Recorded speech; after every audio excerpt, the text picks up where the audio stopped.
ఖమ్మం నియోజకవర్గంలో ఇప్పటికే 3500 ఇందిరమ్మ ఇళ్లు ఇచ్చామన్నారు హౌసింగ్ మినిస్టర్ పొంగులేటి శ్రీనివాసరెడ్డి.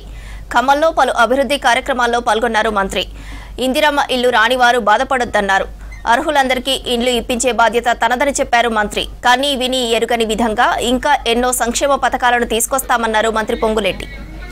కనీ విని ఎరగని రీతిలో మీ దీవెనలతో ఉన్న మన ఇందిరమ్మ ప్రభుత్వంలో అనేక సంక్షేమ కార్యక్రమాలు గౌరవ ముఖ్యమంత్రి రేవంత్ రెడ్డి గారి నాయకత్వంలోని మన ప్రభుత్వం ఈనాడు చేసుకుంటుంది.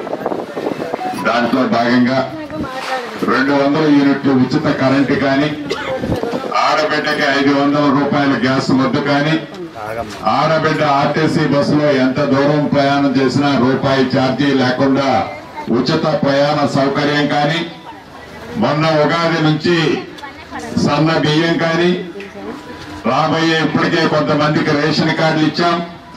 అందరికీ అర్హులైన ప్రతి వాళ్ళకి రేషన్ కార్డు ఇస్తూ, రేషన్ కార్డు ఉండి కూడా ఇంటికి కొత్తగా కోడలు వచ్చినా, బిడ్డ వచ్చినా, కొత్త బిడ్డ పుట్టినా ఆ పేర్లు కూడా ఆ రేషన్ కార్డులో చేర్పిస్తూ సన్న బియ్యాన్ని ఇస్తుంది మీ ప్రభుత్వం, మన ప్రభుత్వం. అంతేకాదు మొదటి విడత ఇందిరమ్మ ఇల్లు ఇచ్చే దాంట్లో భాగంగా 3500 ఇల్లు ఇచ్చాం. నా ఆడబిడ్డలందరికీ ఒకటి చెప్పదలుచుకున్నాను. ఇప్పుడు చాలా మంది ఆడబిడ్డలు నా ఇల్లు చూడన్నా, నా ఇల్లు చూడాలా అంటున్నారు. నిజం, మీ ఇల్లు ఇవ్వాల్సిన అవసరం ఉంది. ఇచ్చే బాధ్యత కూడా మీ ఇంటి పెద్ద కొడుకుగా నాదే. మొదటి విడత ఇచ్చాను, ఇంకా విడతల వారీగా రాబోయే ఇంకా 3 సైజుల్లో ఇంకా 3 సార్లు ఇస్తాను.